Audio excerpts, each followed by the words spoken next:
Glória a Deus. A paz do Senhor, meus irmãos. Por favor, aproveite que você está de pé e abra comigo a sua Bíblia no Salmo 101, por favor. Cantarei a misericórdia, cantarei a misericórdia, cantarei a misericórdia e o juízo. A ti, Senhor, cantarei. Portar-me-ei com inteligência, aonde, gente? No caminho reto. Quando virás a mim? Andarei em minha casa com um coração sincero. Não porei coisa má diante dos meus olhos. Aborreço as ações daqueles que se desviam. Nada se me pegará. Um coração perverso se apartará de mim. Não conhecerei o homem mau. Aquele que difama o seu próximo às escondidas, eu o destruirei. Aquele que tem olhar altivo e coração soberbo, não o suportarei. Os meus olhos procurarão os fiéis da terra, para que estejam comigo. O que anda num caminho reto, esse me servirá. O que usa de engano, não ficará dentro da minha casa. O que profere mentiras, não estará firme perante os meus olhos. Pela manhã destruirei todos os ímpios da terra, para desarraigar da cidade do Senhor todos os que praticam a iniquidade. Quantos podem glorificar a Deus por sua palavra? Por favor, amados, tomem assento, em nome de Jesus. Glória a Deus. Vamos lá, gente. Cantarei a misericórdia e o juízo do Senhor. Glória a Deus. No Salmo 101, nós temos, pelo português, não sou especialista em hebraico, mas pelo português nós temos uma dificuldade, ainda mais na linguagem que eu utilizei, uma dificuldade para saber quem é o sujeito das frases de cada versículo. Você começa a ler e diz, quem está falando é o salmista é o sujeito. Aí, daqui a pouco você está lendo e você, não, quem está falando agora é Deus. Você fica inseguro, sem saber quem é o personagem da história. Isso é muito comum dentro das artes, dentro da música, inclusive dentro da música sacra, isso é muito comum. Você sabe que alguns salmos, compostos por salmistas, por seres humanos, ele, em muitas ocasiões, a mensagem do salmo é o próprio Deus falando. É o próprio Deus falando, né? Por exemplo, o Salmo de número 15, o salmista pergunta, quem, Senhor, subirá entrará em teu tabernáculo e subirá no teu santo monte? O salmista faz a pergunta, mas a resposta é dada por Deus, né? No Salmo 110, isso também acontece quando Davi declara assim, disse o Senhor ao meu Senhor. E as falas que você vai encontrar no Salmo 110 não são mais do salmista, são falas do próprio Deus. Então, é fundamental que você, ao ler a Bíblia, principalmente o livro dos Salmos, se esforce para descobrir quem é o sujeito da frase. Porque se você não souber quem é o sujeito da frase, você não vai compreender a mensagem que o texto está dizendo. Fora do livro dos Salmos, nós temos um exemplo clássico dessa dificuldade, que está em Isaías 53.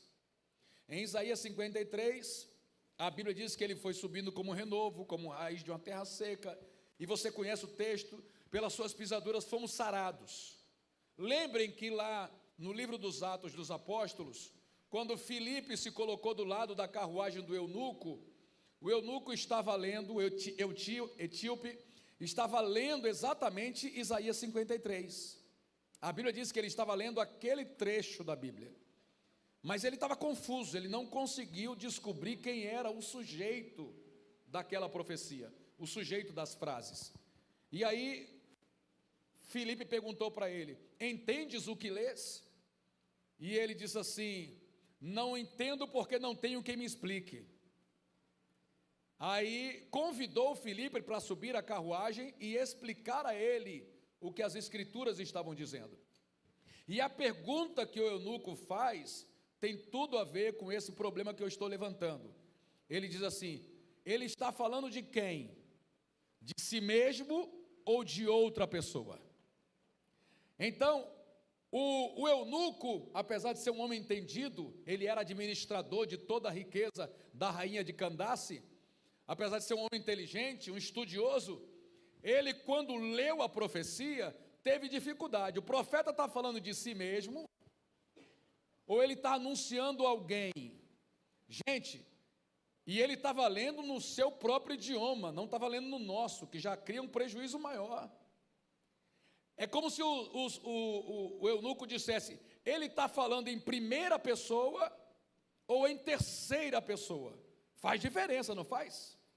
Faz diferença. Aqui no português, por exemplo, se você encontrar um pedaço de papel rasgado com uma frase incompleta, dizendo assim: subo ao monte, você já sabe que está em primeira pessoa. Você não viu ali o pronome eu subo, mas você já sabe que estamos falando da primeira pessoa. Ele não está falando de ninguém, está falando de si mesmo. Agora, se tiver escrito subiu, aí você já entende que ele não está falando de si, está falando de outra pessoa. Então, o Salmo 101 traz essa dificuldade. Então, no início fica muito claro: cantarei a misericórdia e o juízo, a ti, Senhor, cantarei. Quem é o sujeito da frase? O próprio salmista. É o próprio salmista quem está falando. Mas quando você chega ao verso de número 6, você nota a Bíblia dizendo assim: os meus olhos procurarão os fiéis da terra para que estejam comigo. O que anda num caminho reto, esse me servirá. Aqui você já entende que não é mais o salmista falando, como se fosse um caçador de escravos. Não, aqui já é fala do próprio Deus. A dificuldade desse salmo é que essa mudança, ela não acontece tão claramente como em outras situações. Senhor, quem entrará em teu tabernáculo? Quem subirá em teu santo monte? Pronto, fechou a fala do profeta, do salmista. O que vem depois já é resposta, é Deus respondendo. É mais fácil. Mas aqui você nota que o salmista vai dizendo: portar-me-ei com inteligência no caminho reto. Quando virás a mim? Andarei em minha casa com um coração sincero. É o salmista falando. Só que de repente acontece a transição. A palavra de Deus, a voz de Deus entra em cena, e você, se não tiver cuidado, nem vai perceber. Uma coisa é certa: apesar da palavra ser pesada e dura, como nós vamos perceber aqui hoje, estamos falando de um cântico de misericórdia. Eu sei que eu preciso explicar isso. A palavra é dura, e talvez você não queira ficar até o final para ouvir o resto. Mas estamos falando de um cântico de misericórdia. Por isso que eu tomei o cuidado, propositadamente, de ler 3 vezes a primeira frase do Salmo 101. Cantarei a misericórdia, cantarei a misericórdia, cantarei a misericórdia. Até para que o seu coração recebesse paz, e você não tivesse medo das coisas que o Senhor falará conosco depois desse momento.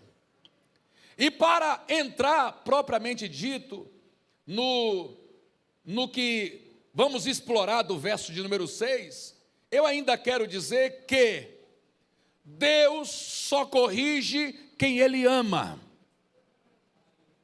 Oh glória! Deus só açoita quem a Ele ainda tem como servo.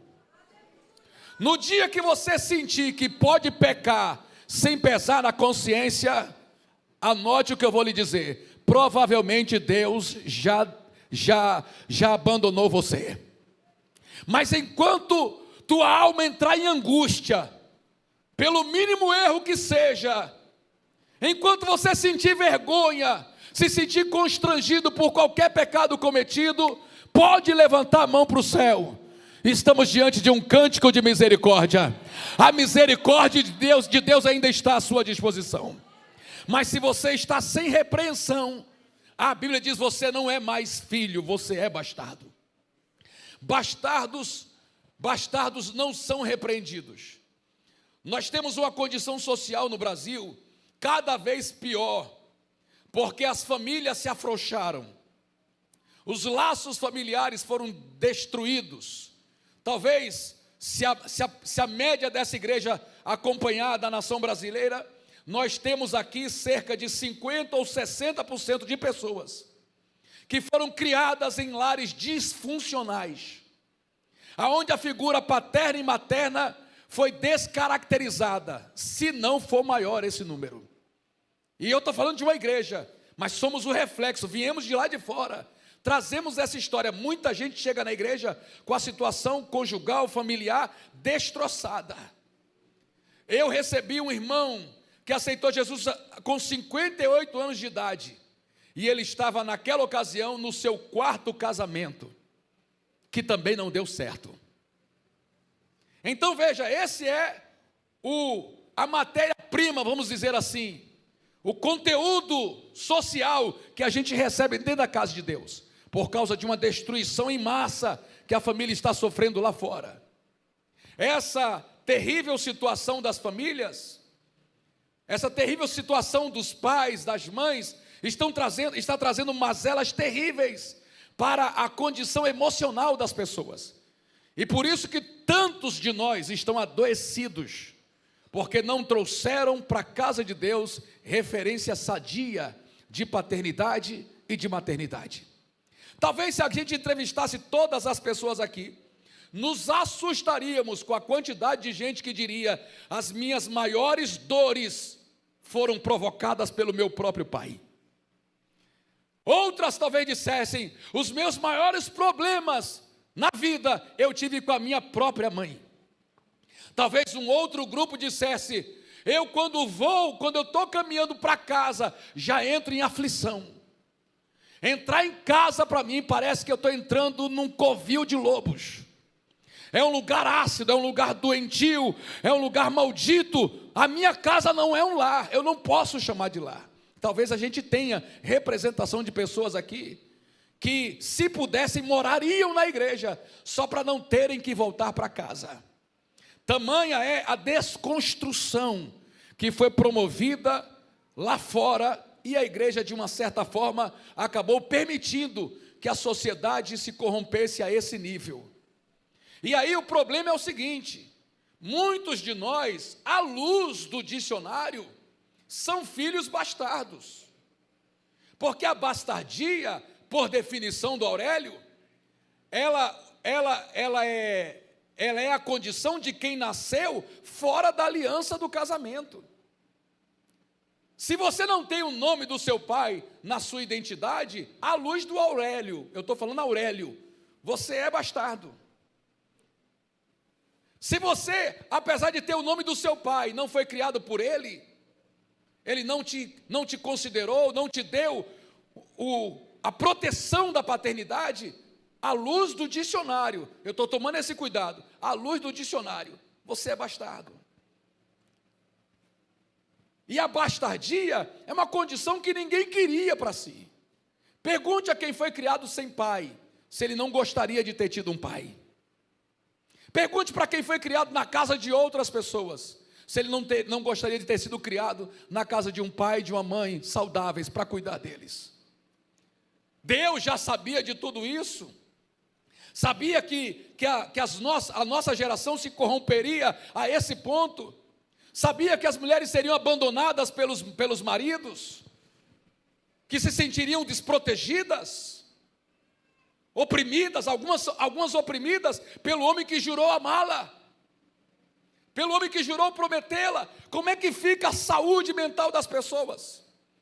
E eu preciso admitir isso de cima do altar, que lamentavelmente algumas irmãs casaram com os homens da nossa igreja, na expectativa de que eles as tratariam de outra forma. E em algumas situações foram extremamente decepcionadas, porque viram no caráter de um homem cristão deformidades ainda piores do que ouviam falar de gente lá de fora. Eu estou dizendo a você porque eu tenho um gabinete.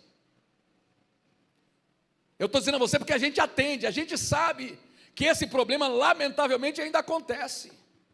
Aquela história do filho que só gosta do pai quando ele está na igreja, porque na igreja o pai é uma bênção. Daquela história da mulher que está entalada com as coisas do marido na garganta e não pode abrir, por insegurança. Se eu disser a todo mundo quem esse homem é de verdade, eu vou comer o quê? Como é que ficarão os meus filhos? E aí, me perdoem, porque eu disse que é um cântico de misericórdia. Estamos diante de um cântico de misericórdia, então aguenta aí, me perdoem, tá? Mas, infelizmente, nós estamos adoecendo as pessoas dentro da própria casa de Deus, porque não entendemos coisas simples que o Senhor nos ensina. E aí, temos um percentual enorme de pessoas desamparadas, vivendo na bastardia, sofrendo os prejuízos dessa falta de paternidade. E se a sua única esperança fosse a pessoa que você chama de pai, o homem que você chama de marido, a mulher que você chama de esposa, me perdoe aqui a franqueza, você estava frito. Mas para as mulheres o Senhor disse assim: não se preocupe, eu serei o teu marido. Oh, glória a Deus. E para todos nós, homens e mulheres, o Senhor se dispôs a ser pai. O Espírito de Deus nos foi dado e a presença dele está aqui. E ele veio para colocar nos nossos lábios um clamor que o judeu tinha medo de usar. Que clamor é esse? Declarar e dizer: Abba, Pai. Oh, glória a Deus. Não sei se você vai ter força para dar glória a Deus no que vem pela frente. Então aproveita para glorificar agora. O Senhor te chama de filho, e te deu poder de filho, e te deu capacidade de reconhecê-lo e viver a bênção da paternidade celestial. Se você não teve pai aqui nessa terra, se o pai que você tem aqui não serviu de pai como deveria, no céu você tem um ser sentado num alto e sublime trono, que te recebe como filho e te dá a guarnição, a proteção da paternidade que você precisa. Oh, glória. E aí eu vou dizer até para os marmanjos, para os varões abençoados que estão atrás de mim aqui. Quando você olha para o mundo bíblico, você nota que o homem carrega o nome do seu pai até ganhar autonomia. Não é esse Jesus, filho de José o carpinteiro? José estava vivo. Então ninguém pode falar do nome do filho se também não falar do nome do pai. Tamanha era a importância da paternidade.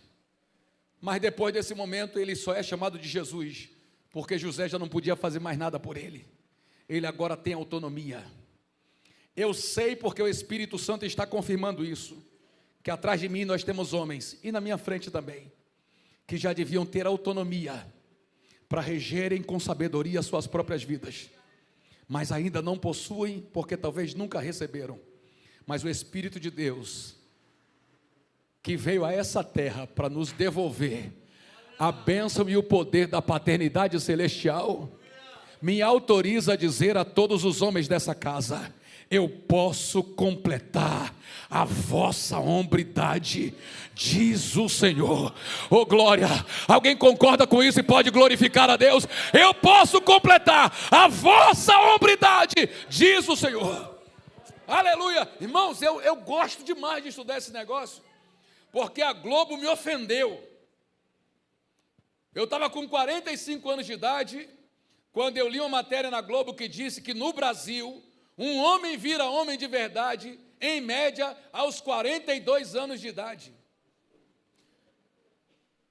Eu falei, então só tem 3 anos que eu sou homem? Em média, se é média, é porque tem gente que só vai virar homem com 50, com 60 anos, tem gente que morre menino, tem gente que morre infantil, e infelizmente, a infantilidade, escute isso, é um sinônimo de maldição. O profeta Isaías fala no capítulo 3, que chegaria um tempo em que Deus amaldiçoaria a terra, e disse, os teus príncipes serão crianças. A infantilidade dos homens é um sinônimo de maldição. Então, se estamos vivendo num país em que o homem só vira homem de verdade aos 42 anos de idade, significa que a nação ainda está debaixo de maldição. Porque os líderes das famílias são crianças na sua hombridade, são débeis, são irresponsáveis, não respondem pelo que fazem, fogem da responsabilidade que adquiriram. Por isso muitos abandonam mulher, filho. Por isso que muitos se escondem, às vezes atrás da capa da religiosidade, para não responderem pelo compromisso que assumiram no altar. Mas hoje o Espírito de Deus disse, vocês vão cantar misericórdia aqui, enquanto eu os alerto acerca do meu juízo. Se tiver coragem, diga glória ao nome de Jesus. Oh, aleluia. Olha que coisa linda o salmista está dizendo. Portar-me-ei com inteligência, no caminho reto, e diz a Deus, se eu fizer assim, quando é que o Senhor vai vir até mim? A primeira coisa que eu estou vendo nesse salmista, que está cantando um cântico de misericórdia, ele sabe que precisa da presença de Deus. Oh glória! Ele sabe que ele não precisa apenas de barba na cara, de músculos nos braços, ele sabe que ele não precisa apenas ser mais alto que a mulher, ter uma voz mais grossa do que outras pessoas, ele sabe que ele não precisa ter uma arma na cintura para ser um homem de verdade, ele sabe que o que ele precisa é da real, oh glória e sublime presença de Deus ao lado dele. Quando virás a mim? Narasária Candarábia. Oh glória, porque ser homem de verdade, irmão, não é ser bom de tapa não. Ser homem de verdade é ter domínio sobre a própria natureza. Oremassai. Eu pensei muito, pastor, em pregar sobre Esaú. Esaú era mais forte, era mais valente, era melhor caçador do que Jacó. A Bíblia até fala que Jacó era moço gentil. Jacó estava mais acomodado à tenda do que ao mato. Numa concepção da época, Esaú era muito mais homem que Jacó, só aos olhos dos outros homens, porque aos olhos de Deus, o Senhor disse, eu amei Jacó, e aborreci Esaú. Aí você vai dizer assim, Deus falou isso, os gêmeos não eram nem nascidos ainda, está lá em Romanos capítulo 9, os calvinistas amam esse texto, os gêmeos não eram nem nascidos. Aí eu pergunto para o calvinista, mas você leu em Hebreus? Que Deus falou que Jacó buscou lugar de arrependimento, Esaú buscou lugar de arrependimento, com lágrimas e não achou. Você leu em Hebreus que Esaú era profano?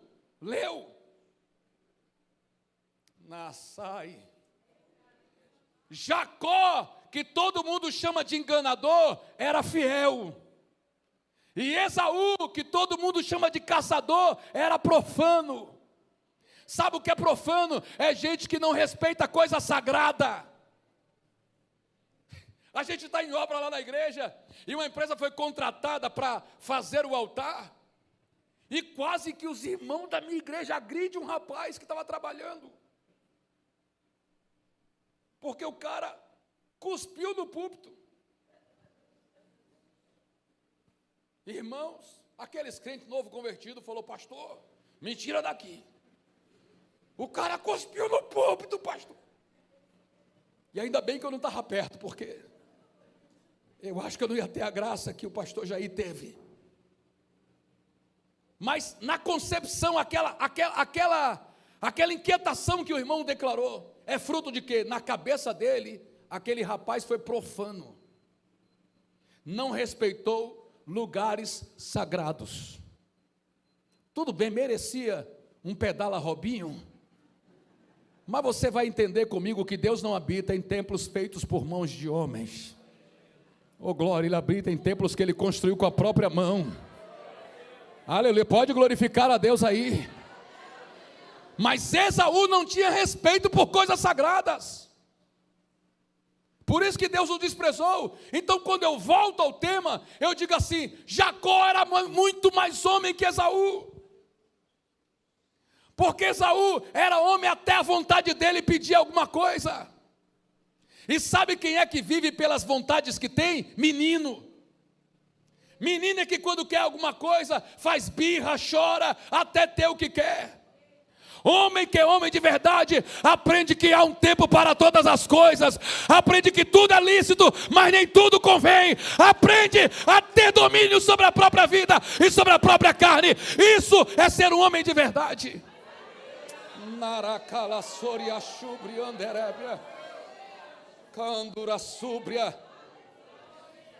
Já tive que atender situação de crente que espancou a mulher, porque ela não quis fazer relação com ele. E ainda quis usar a Bíblia contra a esposa. Ainda quis usar a Bíblia. Agora, engraçado, só usa o versículo que quer, né? O outro que diz que é para tratar como vaso mais fraco, ele não. Que é para honrar e morrer por ela, como Cristo morreu pela igreja, esse ele não quer usar. Ele não esfrega na cara dela quando ele quer atender seus desejos. E alguns ameaçam, dizem: você não vai, eu vou buscar lá fora. Sabe o que você é? Menino. Você é um sem vergonha, você é profano, você não respeita coisas sagradas. Teu casamento é sagrado, o corpo da tua mulher é coisa sagrada, oh glória, a tua casa, o teu leito é coisa sagrada. Venerado seja entre todos o matrimônio e o leito sem mácula. Vira homem e honre esse chamado que Deus te fez. Candeira Súria Candarábia, oh glória. Oh glória, Deus está à procura de algumas coisas. Ele procurou um líder segundo o seu coração, e encontrou Davi. Achei Davi, meu servo, com meu santo óleo ungi. Ele precisava de um homem para guiar o seu povo. Se eu fosse você, eu dava muito mais valor aos pastores da sua igreja, porque Deus catou eles no meio do povo para colocar à sua disposição. Todo líder é um achado de Deus, uma pessoa que vai passar a viver só para cuidar de você. Eu, se fosse você, glorificava a Deus por cada pastor que ele acha e coloca na frente do rebanho. Deus também procura verdadeiros adoradores, que o adorem em espírito e em verdade. Essa turma veio a esse culto hoje, gente? Verdadeiros adoradores, eles... Se o senhor está procurando um verdadeiro adorador, recebe meu glória aí. Glória ao teu nome, meu Senhor. Aleluia. Preguei 2 mensagens agora na minha igreja, no domingo passado e hoje pela manhã, dizendo por que foi que Deus decidiu salvar logo você.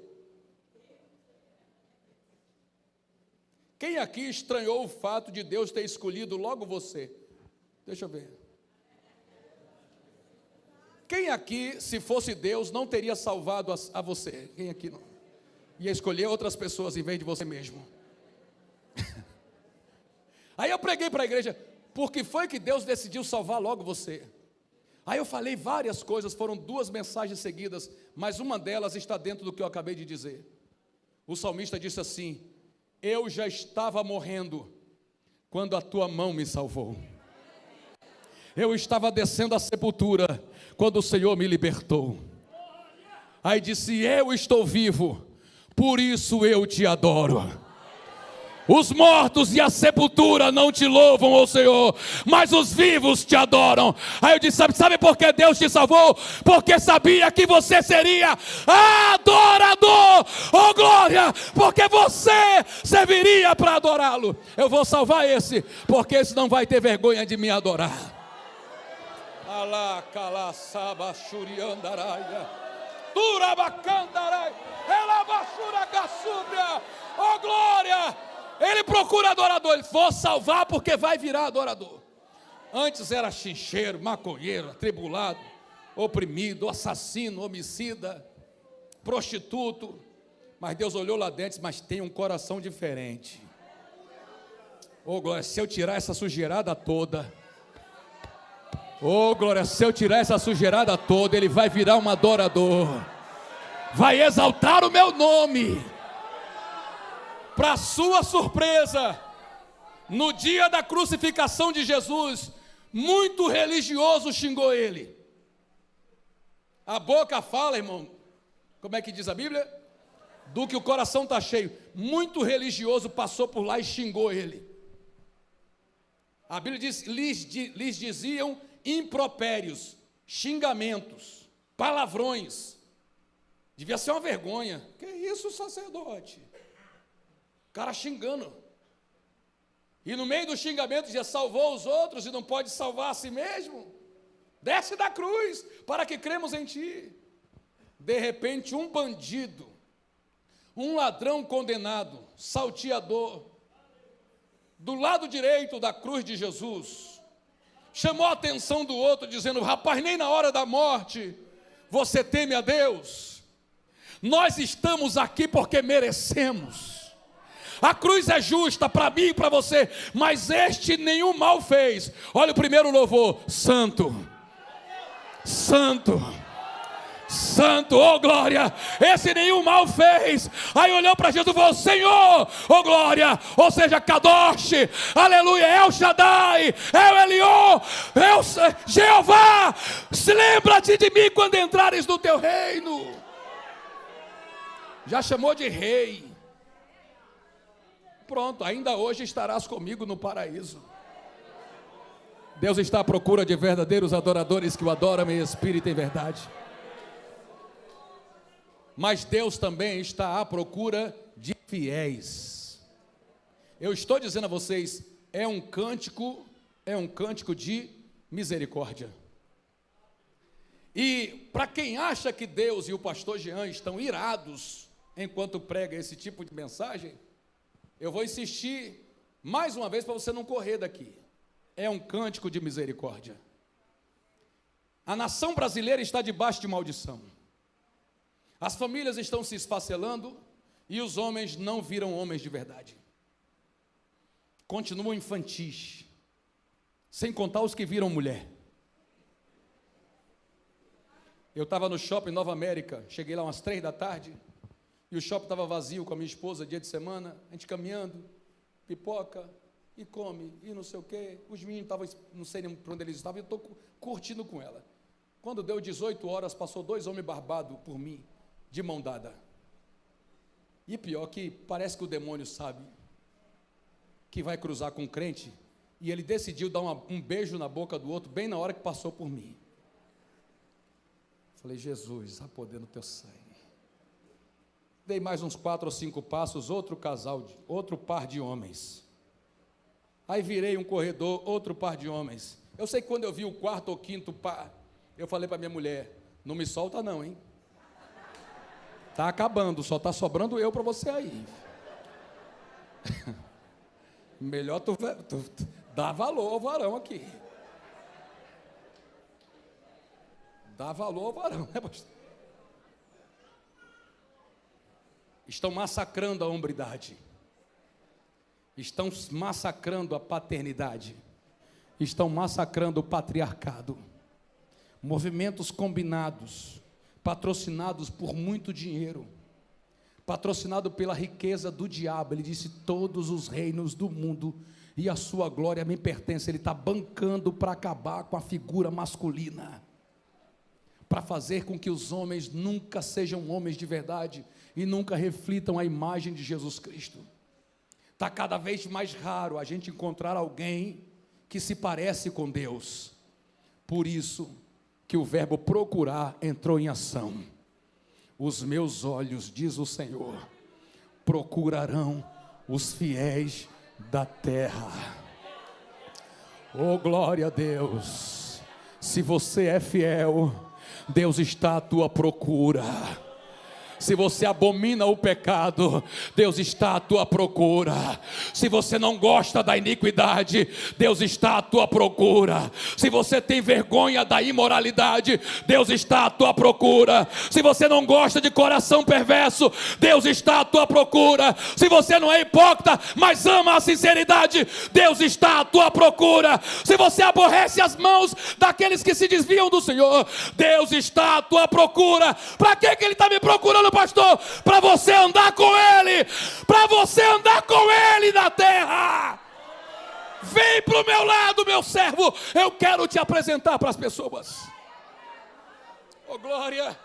Deixa eu dizer uma coisa para esses meus queridos irmãos aqui, varões valorosos, homens de Deus. Que o Senhor nos faça como Jó, homem de quem ele teve orgulho de falar. Glória a Deus. Você está mais perto de mim, varão, é por isso que eu tenho que pegar você toda hora. E ainda é o mais novo, né? Então, que o Senhor nos faça como Jó. Que o Senhor tenha a alegria de, em qualquer embate, em qualquer situação tensa, nos levantar e dizer: vocês estão vendo o meu servo Jó?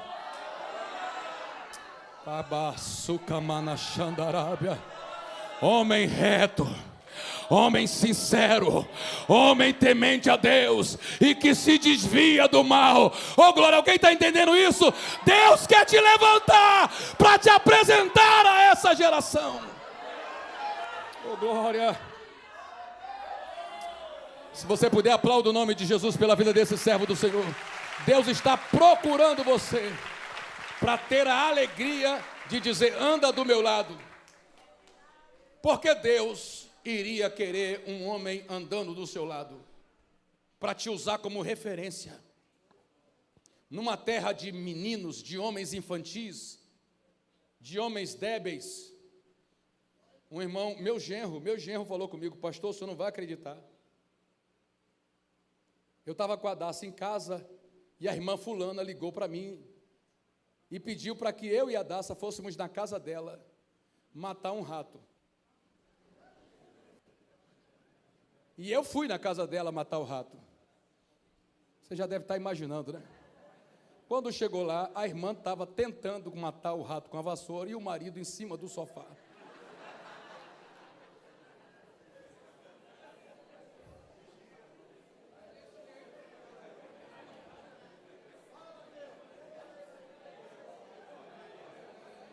Tá brabo, varão, tá brabo o negócio.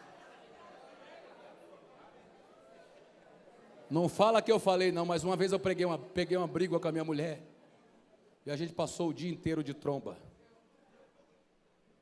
Aí na hora de deitar, pastor, a gente fez aquela bobagem, coisa de menino. Deitei para um lado assim e ela deitou para o outro. Tô magoado, feia, careca, fica calmo. Um de costa para o outro. Daqui a pouco ela escutou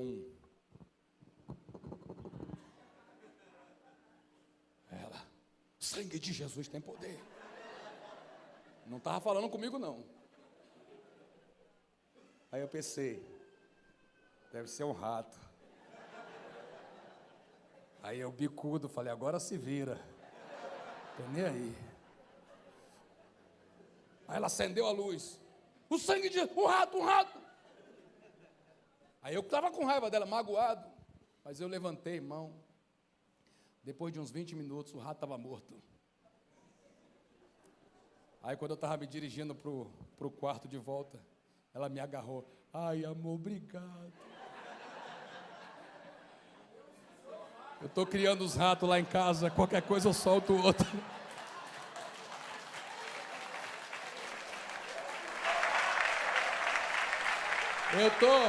Eu só estou preocupado porque esses dias o Caleb, meu filho do meio, matou um. Falei, varão, você não vigia nada, esse negócio é meu. Ela, meu filho bateu um rato. E ele filmou ainda, amarrou as patinhas do rato lá. Deixou o rato amarrado pelas patas. Falei, pô, varão, tá quebrando a casa. Isso aqui é minha estratégia.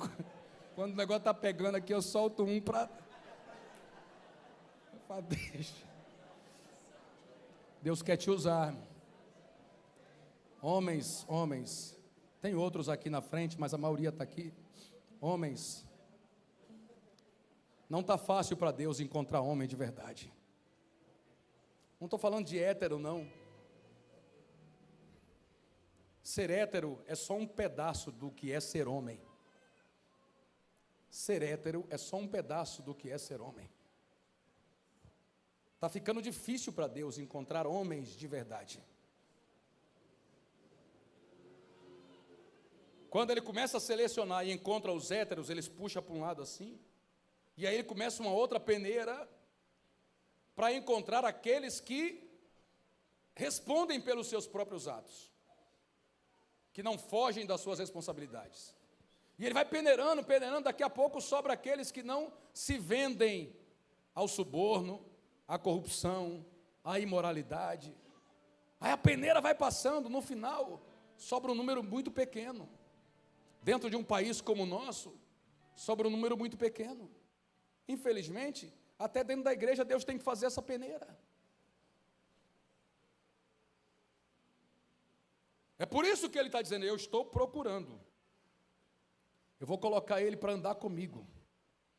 E você será uma referência. Para quê? Para a restauração da hombridade de outros homens. Porque todo homem, pelo menos os que estão na igreja, podem ser restaurados em sua hombridade.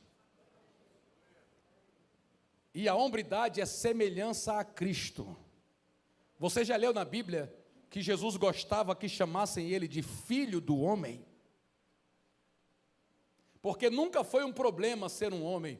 Homem é a criatura de Deus que foi feita à sua imagem e semelhança. Ser homem nunca foi problema, muito pelo contrário. Já viu que quando alguém faz uma bizarrice, quando um louco desse espanca uma criança, alguém logo diz, misericórdia, isso não é um ser humano. Por quê? Porque o que se espera de um ser humano não tem nada a ver com isso. Ser humano é uma criação feita à imagem e semelhança de Deus. Só que o problema é que fomos deformados. E agora nós vivemos o resultado das obras do diabo. Qual é a principal habilidade de Satanás, gente? Roubar, matar e destruir. E ele faz isso através da sua filha, que é a mentira. Através da mentira, o diabo criou todos os outros pecados. Por isso que tudo começa com o engano. E a palavra que nós lemos declara que aquele que usa de engano não ficará dentro da casa do Senhor. Se você lembrar do Salmo 1, você vai ver que isso não é novidade.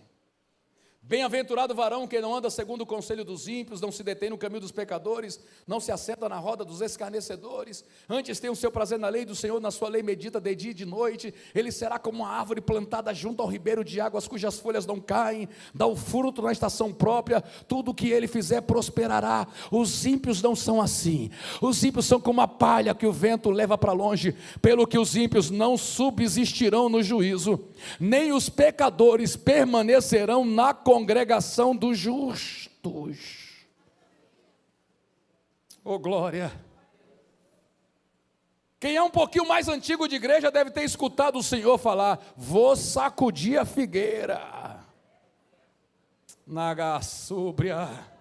Parece que os profetas não têm mais coragem de entregar esse tipo de profecia. Porque parece que tem gente aí que prefere a igreja suja do que vazia. Tem o demônio de acumulador na vida. Acumulador é a pessoa que guarda lixo em casa. Parece que tem líder aí que tem um demônio do acumulador no coração, guardando lixo na casa de Deus. Eu estou dizendo, é uma palavra de misericórdia. É lógico que Deus não quer te expulsar da casa. E talvez eu esteja falando aqui com alguém que esteja nesse exato momento com a vida moral completamente suja. Que já tenha pensado em levantar e ir embora, mas não foi para não se sentir denunciado. Mas até com você eu preciso dizer, olhando de olhos abertos para cada um dos irmãos, Deus não quer expulsar você da casa. Por isso segurou você aqui até agora, porque esse é um cântico de misericórdia. Oh glória, não é quem enganou que Deus vai tirar da casa. É verdade que Abraão mentiu, mas não é verdade que ele era um mentiroso. É verdade que Davi adulterou, é verdade que Davi cometeu uma injustiça, mas não é verdade que ele era um endemoniado. Porque às vezes um fato não caracteriza uma pessoa. Quer que eu diga um negócio? É verdade que Tomé duvidou, mas não é verdade que ele era incrédulo. Os 11 discípulos duvidaram da ressurreição de Jesus. Tomé só foi um entre eles. Os 11 e os 10 primeiros, além de incrédulos, eles eram misóginos. Eles falaram: isso aí é delírio de mulher. Preconceituosos. Tomé só não acreditou como os outros também não acreditaram. Afinal de contas, ele viu Jesus deformado. Você acha que seria fácil acreditar depois de 3 dias que ele foi ressuscitado? Então ele realmente duvidou. Mas quando o Senhor apareceu para ele, ele nem precisou colocar o dedo na mão, nem precisou colocar a mão nas costelas de Jesus. Ele já declarou: Rei meu, Deus meu. Tomé, só porque você me viu, você crê? Mais bem-aventurado é os crentes da Assembleia de Deus de Uíris, que não me viram, mas creram. Oh glória. Então aquele homem chamado Tomé foi incrédulo naquele dia, mas não é justo chamá-lo de incrédulo. Quando quer xingar o outro, o quê? Sai daqui, Tomé. Mas não sabe que ele foi o único dos 11 discípulos que não precisou de Paulo para fazer a obra missionária. Ele não precisou que Paulo levantasse o açoite contra a igreja de Jerusalém para pregar a palavra. Assim que o Senhor Jesus ascendeu ao céu, pouco tempo depois, Tomé já pegou sua mochila e já partiu em direção à Índia para cumprir a obra do seu mestre. Então não, ele não era um incrédulo. Ele, naquele dia, daquela situação, ele duvidou. Então quando a Bíblia fala que os que usam de engano, não estão dizendo que são aqueles que um dia enganaram, são daqueles que não querem sair da mentira. Existe uma diferença entre você ter cometido um pecado e você continuar no pecado. Se você está aqui na casa de Deus, me parece que você quer mudar alguma coisa na sua história. Oh glória, e o Senhor está falando contigo, dizendo: meu servo, minha serva, eu estou te dando a oportunidade para não viver no engano, porque se você insistir em continuar no engano, eu mesmo te arrancarei da minha casa. Oh glória, lá em Apocalipse Deus disse à igreja de Éfeso: lembra-te pois de onde caíste e pratica as primeiras obras, senão virei a ti e arrancarei do teu lugar o teu candeeiro. Então, pelo amor de Deus, ouça esse cântico de misericórdia. Deus está chamando a tua atenção, porque só tem um jeito de você andar com Ele, e esse jeito é a fidelidade. Fique de pé e dê aquele brado de glória para Deus. Oh, glória a Jesus.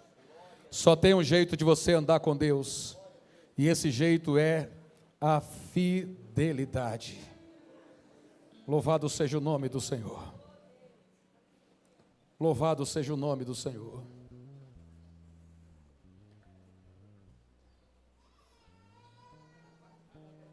Ganassura Machandara.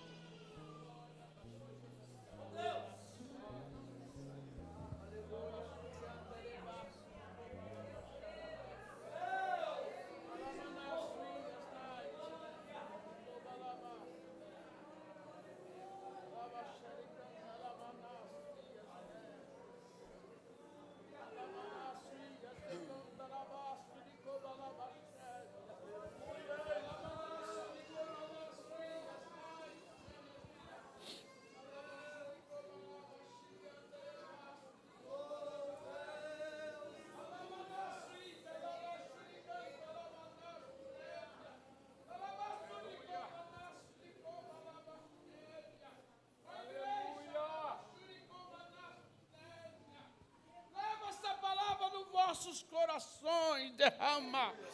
Eis que estou nesse lugar, Rebachébia. Homens dessa casa, ponha na posição do meu espírito e virás a ficar abaixaia a obra de vossas vidas. Toma posição e verás a minha glória no meio de vós. E essa é a minha palavra e a minha graça diante de vós.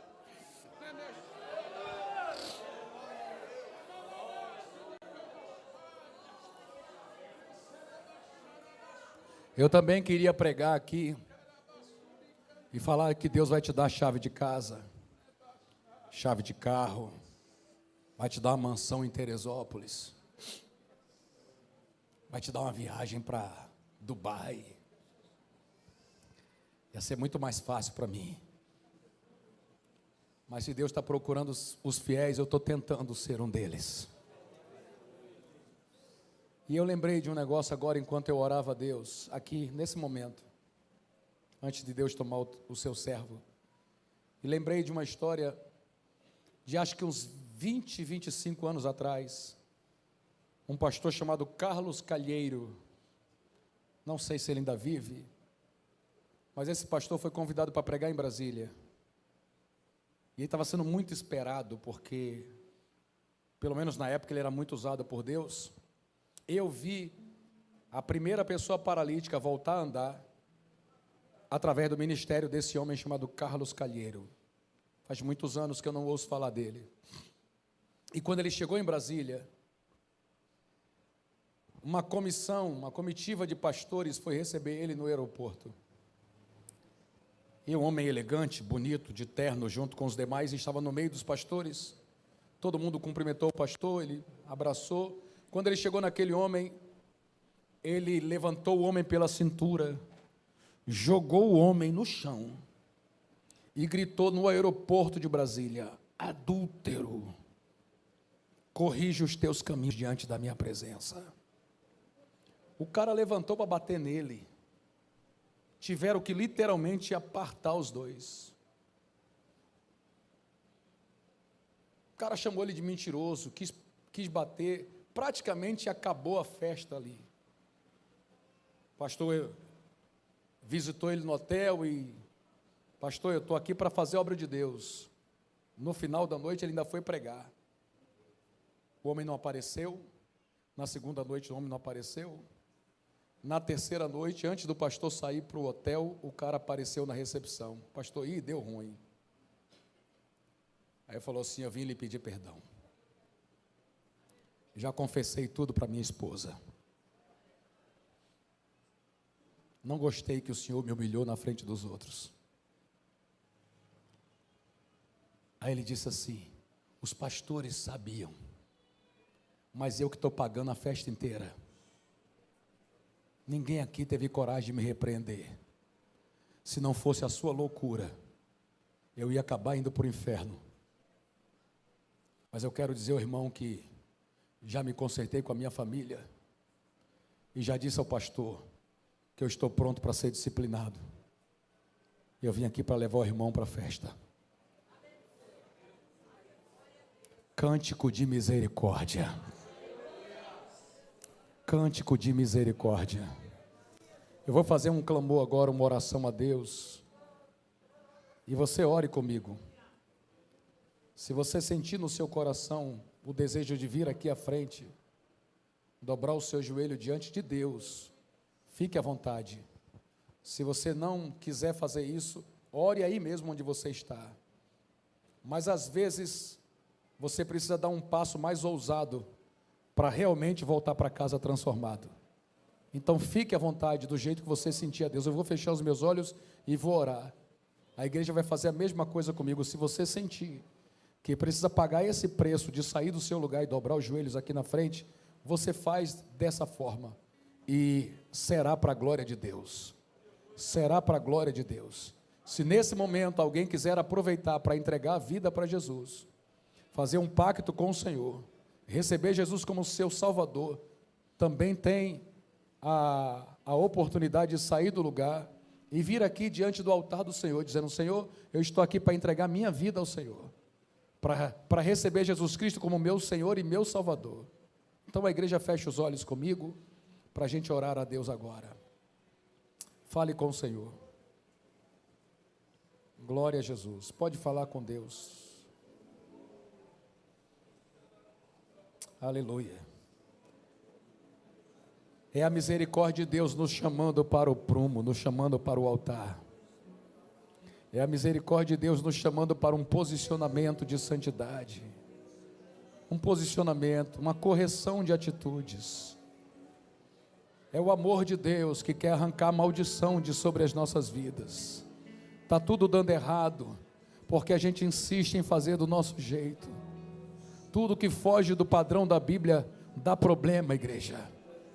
Abre brecha para Satanás, e nós não estamos aqui para permitir que o diabo entre em nossa história. O sangue de Jesus tem poder. Este é um cântico de misericórdia. As misericórdias do Senhor são a causa de não sermos consumidos, porque as misericórdias do Senhor não têm fim, elas se renovam a cada manhã. Se o teu coração estiver ardendo, se você está sentindo um quebrantamento na alma, a palavra de Deus nos diz: humilhai-vos, pois, diante da potente mão de Deus, porque Ele a seu tempo vos exaltará. Ó Deus, nós nos humilhamos diante da Tua presença. Ó Deus, não há ninguém que não peque, está bem claro isso na Bíblia. A Tua palavra diz que todos pecaram e foram destituídos da Tua glória. A Tua palavra, meu Senhor, diz que se não fosse Jesus Cristo, todos os homens seriam condenados. Então, não há ninguém melhor do que ninguém aqui dentro, porque é a Tua misericórdia que nos sustenta, é a Tua misericórdia que tem nos colocado de pé. Por isso, nessa hora, Senhor, quebrantamos, derramamos o nosso coração diante da Tua presença. Pedimos a Tua misericórdia, pedimos o perdão dos nossos pecados e das nossas iniquidades. Não queremos, meu Senhor, viver no engano, viver na mentira. Não queremos, meu Senhor, viver uma hipocrisia. Não queremos viver uma fé fingida. Lava-nos, ó Deus, e nós seremos limpos. Purifica-nos e seremos mais puros do que a branca neve. Oh Deus, cria em nós um coração puro, renova em nós o espírito reto, não nos lance fora da Tua presença, e não retire de nós o Teu Espírito Santo. Torne a dar-nos a alegria da Tua salvação, e nos sustente com o espírito voluntário, ó Deus. Joga a força do pecado por terra, joga a força da iniquidade por terra, joga a força do diabo por terra, meu Senhor, e levanta um exército de homens e mulheres valorosos. Oh Deus, é para a glória do Teu nome. Por favor, meu Senhor, afasta de nós a estutícia, a tolice, a infantilidade. Afasta de nós a imoralidade, a pornografia, a mentira, a desonestidade. Afasta de nós, meu Senhor, tudo aquilo que não glorifica o Teu nome. Oh, Santo Deus, e honra o nome do Teu Filho Jesus Cristo, porque essa obra linda que o Senhor está fazendo em nós, é por causa do sangue de Cristo que foi derramado no Calvário. O trabalho das mãos do teu servo Jesus será visto, meu Senhor, e o Senhor ficará satisfeito.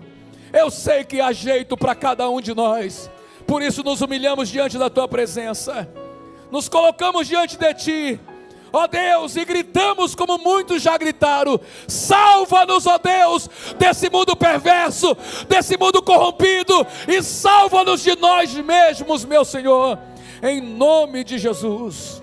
Apaga as nossas transgressões, ó Deus, limpa-nos da nossa iniquidade, ensina-nos a contar os nossos dias com coração sábio. Tudo isso nós clamamos, Santo Deus, já agradecidos em nome de Jesus. Oh, glória a Deus, glória ao nome de Jesus. Se você não se incomodar, você pode dar um abraço a quem está do seu lado. Dê um abraço aí, se isso não lhe constranger, dê um abraço. Diga: nós vamos andar com Deus. Oh, glória, nós vamos andar com Deus. Abraça quem está do outro lado também. Libera essa palavra: nós vamos andar com Deus. Aleluia, nós andaremos com Deus. Nós seremos companheiros de Deus, obreiros de Deus, vasos de Deus, servos de Deus. Nós vamos andar com Deus. Oh, glória.